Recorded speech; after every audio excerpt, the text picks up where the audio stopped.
खैर, दिल्ली में आगे क्या होगा यह अभी क्लियर नहीं है। अभी तो आम आदमी पार्टी जश्न में डूबी है। उसे लग रहा है कि केजरीवाल चुनाव में उतरेंगे तो झंडे गाड़ देंगे। लेकिन कोर्ट में सीबीआई ने केजरीवाल की गिरफ्तारी को सही साबित कर केजरीवाल की मुश्किलें कम नहीं होने दी। सुप्रीम कोर्ट में अरविंद केजरीवाल ने सीबीआई की गिरफ्तारी को भी चुनौती दी। गिरफ्तारी को अवैध बताया था, लेकिन सुप्रीम कोर्ट ने सीबीआई की गिरफ्तारी को सही माना, उसे नियमों के तहत माना। कोर्ट ने कहा कि सीबीआई ने अपने आवेदन में उन वजहों को बताया है कि उन्हें गिरफ्तारी क्यों जरूरी लगी। कोर्ट ने कहा कि उन्हें इस तर्क में दम नहीं लगता कि सीबीआई ने केजरीवाल को गिरफ्तार करते हुए कानून का पालन नहीं किया। सुप्रीम कोर्ट के दोनों जजों ने केजरीवाल की गिरफ्तारी को चैलेंज करने वाली अर्जी को खारिज कर दिया। यानी कोर्ट ने माना कि केजरीवाल की गिरफ्तारी गलत नहीं थी, लेकिन इस मामले में जो दूसरे जज थे उन्होंने जरूर सीबीआई के केस की गिरफ्तार करने की टाइमिंग पर सवाल जरूर उठाए कि वो टाइमिंग जो है वो प्रश्न के दायरे में आती है। अच्छा, दूसरी बात यह नहीं भूलनी चाहिए कि अरविंद केजरीवाल के केस में अभी भी मेरिट पर कोई बात नहीं हुई है। शराब घोटाले में उनकी क्या भूमिका है, इस पर कोर्ट ने कोई टिप्पणी नहीं की, ना ही इस पर कोई फैसला सुनाया है। अभी तो कोर्ट में इस केस का ट्रायल शुरू होगा। शराब घोटाले की सुनवाई करते हुए दिल्ली हाईकोर्ट ऑलरेडी ये कह चुका है कि ईडी के पास जो सबूत है उससे पहली नजर में यह लगता है कि केजरीवाल के इस घोटाले में भूमिका है। अप्रैल 2024 में दिल्ली हाईकोर्ट ने जस्टिस स्वर्णकांत शर्मा ने कहा कि ईडी की तरफ से पेश किए गए सबूतों से ऐसा लगता है कि केजरीवाल अपराध से कमाई गई रकम को छिपाने में सक्रिय रूप से शामिल थे। तो जो लोग इस सशर्त जमानत को निर्दोष होने का सर्टिफिकेट बता रहे हैं, भाई हाईकोर्ट कह चुका है कि पहली नजर में लग रहा है कि मामला है। हाईकोर्ट ने माना था कि इस बात के पर्याप्त सबूत हैं कि गोवा विधानसभा चुनाव में पैसा कैश में बांटा गया। आपको बता दें कि शराब घोटाले में यही आरोप है कि घोटाले से कमाए गए पैसे को आम आदमी पार्टी ने गोवा चुनाव में खर्च किया।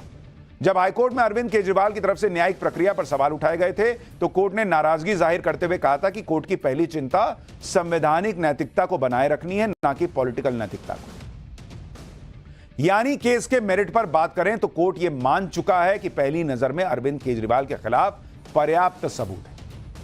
बीजेपी भी यही बात कहकर केजरीवाल को घेर रही है। सुनिए दिल्ली बीजेपी के नेता क्या कह रहे हैं। अरविंद केजरीवाल जी शराब घोटाले के किंग पिन हैं, बल्कि सर से लेकर पांव तक शराब घोटाले में लिप्त हैं। ये चौथी बार है जब इस देश की कचहरियों ने यह पाया है कि माननीय मुख्यमंत्री अरविंद केजरीवाल की अरेस्ट लीगल है। कि आम आदमी पार्टी की एक पुरानी आदत है प्रचार प्रसार और भ्रष्टाचार। आज वो अपने भ्रष्टाचार का जश्न जरूर मना रहे हैं। अरविंद केजरीवाल का आम आदमी पार्टी के जमानत क्लब में मैं स्वागत करता हूँ। जमानत मिलने का मतलब अपराध मुक्त होना नहीं है, और माननीय कोर्ट ने जो टिप्पणी की है जमानत देते हुए कि अरविंद केजरीवाल की गिरफ्तारी लीगल थी, इसका मतलब जांच एजेंसी ने जो तथ्य जो सबूत माननीय सुप्रीम कोर्ट को दिखाए हैं उससे कोर्ट सहमत है। और जमानत मिलना अपराध मुक्त होना नहीं है, एक कोर्ट का प्रोसीजर है जिसमें जमानत मिलती है, और ये कोई पहली बार नहीं है। अरविंद केजरीवाल भले ही शराब घोटाले के मामले में बेल पर जेल से बाहर आ गए, लेकिन अभी उनकी मुश्किलें खत्म नहीं हुई। दिल्ली शराब घोटाले के अलावा एक और मामला है जिसमें वो घिरे हुए हैं। टाइम्स नाउ नवभारत ने ऑपरेशन शीश महल में खुलासा किया था कि नियमों को ताक पर रखकर रेनोवेशन के नाम पर केजरीवाल के लिए नया मुख्यमंत्री आवास बना दिया गया था, और इसमें 8-8 लाख के पर्दे और 4-4 लाख के कमोड और पता नहीं क्या क्या लगा।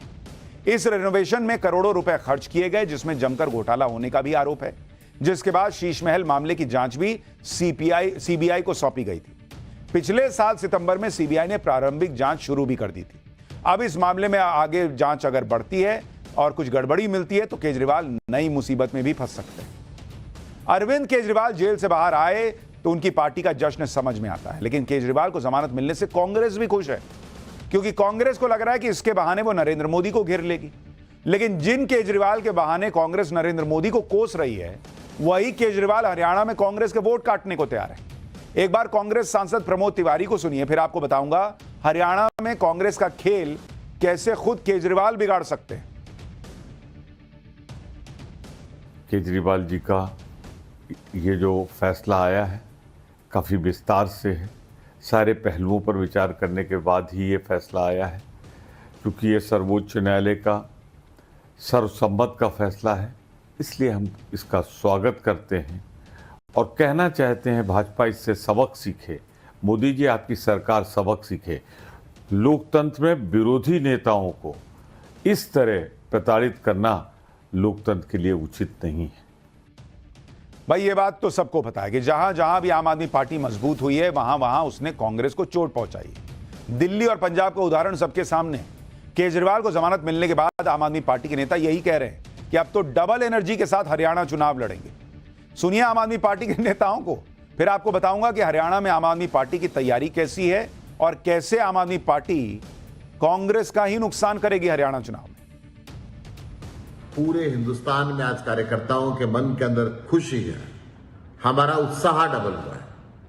और विशेषकर हरियाणा में अब अरविंद केजरीवाल जी आएंगे और पूरी ताकत के साथ हम इस चुनाव को लड़ेंगे। इस भारतीय जनता पार्टी के अहंकारी सरकार को जड़ से उखाड़ के फेंक देंगे। आम आदमी पार्टी को लग रहा है कि केजरीवाल के आने से उसे हरियाणा चुनाव में बूस्ट मिलेगा, क्योंकि आम आदमी पार्टी पहले से ही हरियाणा चुनाव में खूब दम लगा रही है। आम आदमी पार्टी ने अपनी कैंपेन थीम ही रखी है कि अरविंद केजरीवाल हरियाणा के लाल।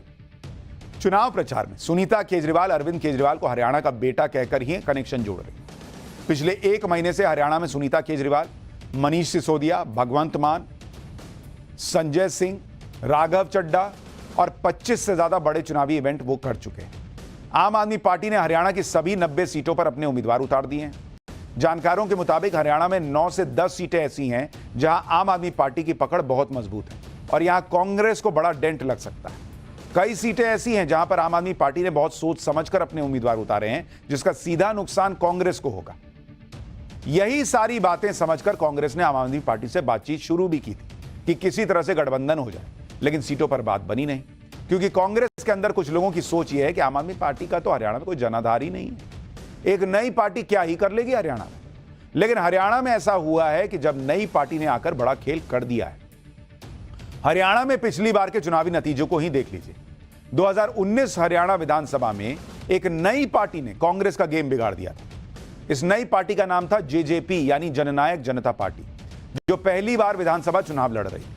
विधानसभा चुनाव में किसी पार्टी को बहुमत नहीं मिला।